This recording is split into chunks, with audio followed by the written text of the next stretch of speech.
네, 그다음에는 우리 박성지 교수님께서 연구 성과를 발표해 주시면 감사하겠습니다. 원광대학교 박성지입니다. 저희 연구팀에서는 노인 건강 정보 소통 능력 향상을 위한 맞춤형 큐어 케어 에듀 플랫폼 개발을 위해서 연구 중에 있습니다.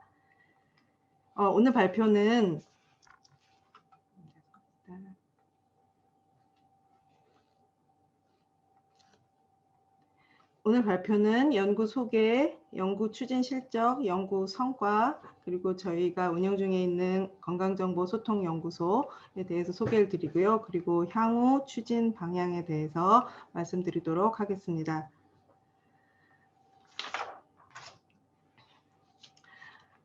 저희 연구에서는 급속히 고령화되고 있는 우리 사회의 문제 가운데 노인의 건강 문제에 포커스를 맞췄습니다. 노인의 건강 문제를 뭔가 새로운 시각으로 해결해 보고자 기획하게 된 연구라고 볼 수 있습니다.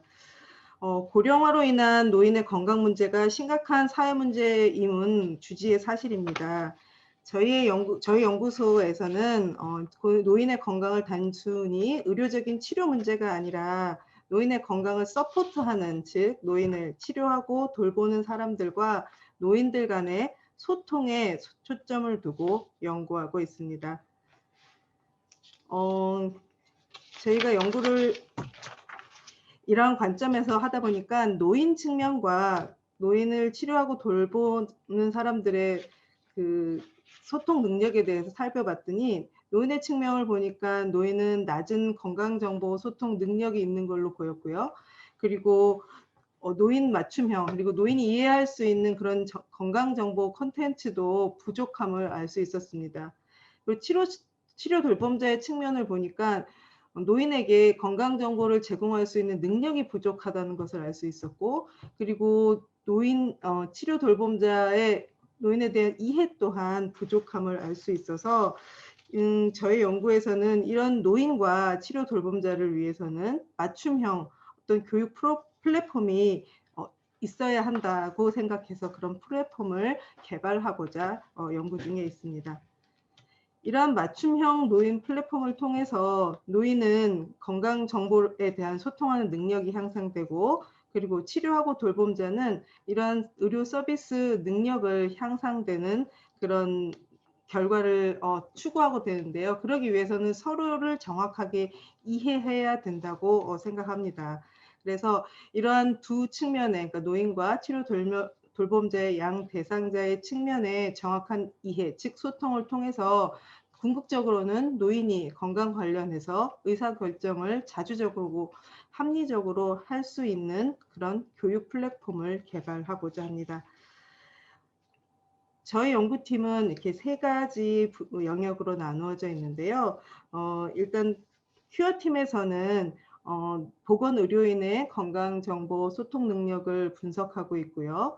노인 맞춤형 건강정보 콘텐츠를 구성하고 있습니다. 케어팀에서는 노인의 건강 문해력에 대한 기초 조사를 하고 있고요. 그리고 간호사나 간호조무사, 요양보호사 등등 노인을 케어하는 다양한 직종의 교육 과정을 분석 중에 있습니다. 마지막으로 에듀팀에서는 노인이 의사소통을 할 수 있는 그런 능력을 진단을 하고, 그리고 직역별로 이런 노인의 의사소통에 대비한, 그러니까 노인의 저하된 의사소통에 대비한 교육 프로그램이 있는지를 지금 살펴보고 있는 중입니다. 저희 큐어케어 에듀 시스템, 에듀 플랫폼의 구성을 두 가지 측면에서 살펴볼 수 있는데요. 좀 전에도 설명드렸듯이 노인 측면과 그리고 치료 돌봄자 측면으로 살펴볼 수 있습니다. 노인 측면으로는 건강정보 소통 능력과 그것을 이해할 수 있는지의 능력을 파악해서 맞춤형으로 건강정보 콘텐츠를 개발해 드리려고 하고 있고요. 그리고 또한 이들에게 건강정보를 활용하려면 어떻게 해야 하는지에 대한 교육까지 구성하고 있습니다. 그리고 치료돌봄자 측면에는 건강정보 소통을 할 수 있는, 그리고 노인들에게 그런 건강정보를 제공할 수 있는 능력이 있는지를 파악하고 어떻게 건강정보를 전달해 드려야 노인분들이 잘 이해할 수 있는지 그런 가이드라인을 개발 중에 있습니다. 마지막으로는 건강정보를 제공하기 위해서는 이런 가이드라인을 어떻게 사용하고 실제로 노인과 소통하기 위해서는 이들 양성 과정에서 어떤 교육을 받아야 하는지 그런 다양한 교육 과정들을 연구 중에 있습니다. 저희 연구는 지금 2차 년도에 들어가고 있는데요. 1차 년도 진단기, 2차 년도 개발기, 3차 년도 교육 및 보급기로 추진 체계를 잡아서 추진하고 있고, 지금은 개발기 2차 년도 마지막 단계에 있습니다. 그러면 이제 진단기부터 개발기에서 연구한 내용을 간단히 소개해 드리도록 하겠습니다. 연구 진단기에서는 1차 년도에 했던 연구들인데요. 노인 측면에서 이렇게 3가지 작업을 했습니다. 노인들의 건강정보 소통 능력을 조사를 하고 미충족한 건강정보가 무엇이 있는지, 그리고 어떨 때 이런 건강정보가 필요로 하다고 느끼시는지 등등의 기초조사를 이루었습니다. 이런 기초조사를 통해서 저희가 건강정보소통 능력 검사라는 것을 지금 검사 도구로서 구성하고 있고요. 지금 거의 마무리 단계에 있습니다. 진단기에서 또 치료 돌봄자를 위해서는 치료 돌봄자들의 제공 능력을 설문을 통해서 알아봤어요. 그러니까 치료 돌봄자들에게 설문을 해봤더니 노인을 굉장히 부정적으로 인식하고, 그리고 의사소통에 있어서 굉장한 저해 요소가 있다는 것을 실제로 확인할 수 있었습니다. 그러니까 그들은 아무리 교육과정에서 노인들과 소통하려면 어떻게 해라라고 배웠다고 하지만 그 배운 부분이 굉장히 적었고, 배웠어도 잘 모른다고 대답하는 설문 내용이 가장 많았습니다.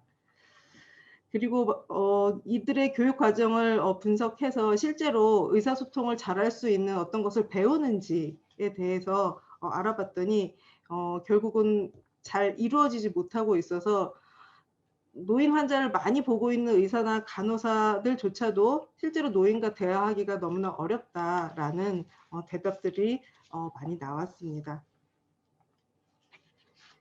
그래서 아까 개발기에서는 아까 진단기에서 했던 설문과 내용들을 통해서 지금 검사 도구가 완성되었고요. 건강정보 콘텐츠를 지금 개발하고 있습니다. 다양한 실제 있는 건강정보 콘텐츠를 분석해 본 결과 노인들이 전혀 이해할 수 없는 말로 노인들을 위한 뇌경색을 안내해 주는 책자라든가 고혈압을 안내해 주는 책자라든가 이런 것들이 많이 제작되어 있어요. 하지만 이것들을 아무리 노인들에게 주어봤자 노인들은 일단 보기가 싫고, 그리고 봐도 이해가 되지 않는다는 측면에서 노인 맞춤형으로 이 컨텐츠들을 전환하는 그런 작업을 진행 중에 있습니다. 또한 지역주민, 지역사회의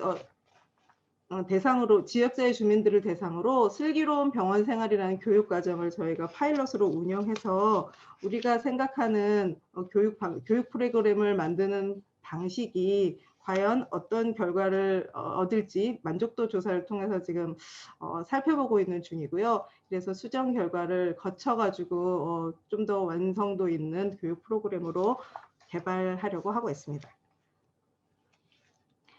치료 돌봄자를 위해서 아까 말씀드린 가이드라인이 지금 개발 마지막 단계에 있는데요. 이 가이드라인을 위해서 노인의 특성을 연구하고 노인에게 효과적인 정보를 전달하는 여러 가지 방법들을, 예를 들어 문자는 몇 포인트를 써야 하는지, 언어는 어떤 식의 언어를 사용해야 하는지, 발음은 어느 만큼 정확해야 하는지 등등의 효율적인 방법을 담은 그 가이드라인을 영상이나 지침서 등 다양한 컨텐츠로 제작 중에 있습니다.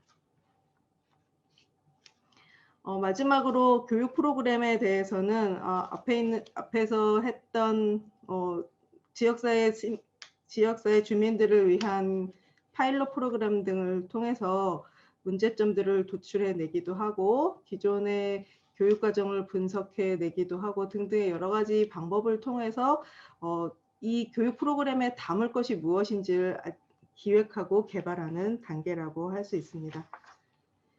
저희 연구 성과들을 보면 뭐 학술지에 게재하는 뭐 다양한 연구 성과들이 있었고요. 그리고 다양한 학술 대회에서, 즉 여러 학문 분야에 있는 학술 대회에 참여해서 저희의 연구 결과를 발표 중에 있습니다.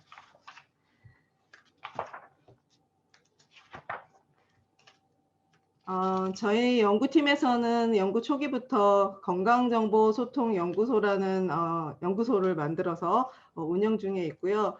다양한 영역의 분들이 이 연구소에 오셔가지고 다양한 회의를 진행하고 있다고 생각할 수 있습니다.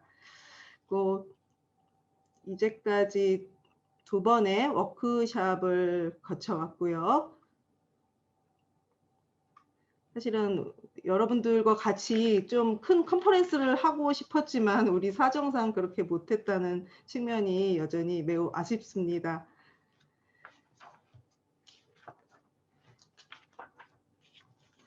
마지막으로 2년차 연구를 진행하면서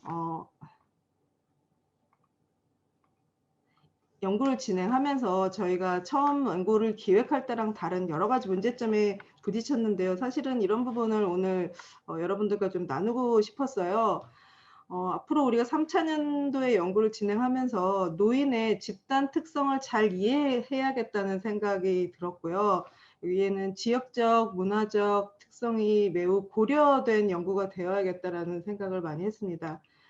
또 노인들과 대화를 하다 보면, 또 설문과 인터뷰를 하다 보면 노인의 삶의 과정에 대한 이해가 우리가 없이는 이들에게 답을 이끌어내지 못한다는 생각을 했습니다.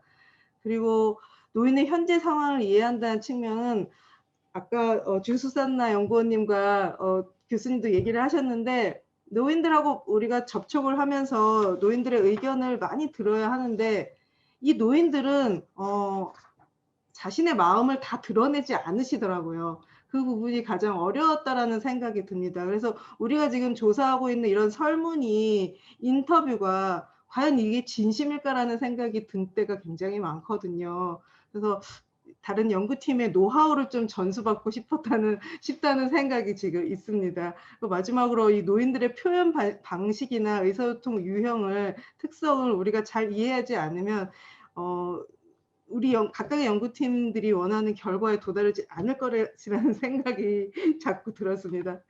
그래서 저희 연구팀의 큰 숙제이자 풀리지 않는 숙제가 어떻게 하면 노인들과 잘 소통할 수 있는가입니다. 이것은 저희 팀뿐만 아니라 우리 융합연구 노인팀 하는 모든 팀이 어떤 방식으로든 노인들과 소통을 해야 하는데, 과연 어떻게 해야 되는지 이 정보도 공유하고 노하우도 공유해서 좀 더 끊임없는 연구가 필요하기도 하고요. 이걸 공유해서 좀 더 효율적인 소통을 통해서 효율적인 정답이 있을지는 잘 모르겠으나 답을 이끌어내야겠다고 생각이 들었습니다. 이상 발표를 마치겠습니다. 감사합니다.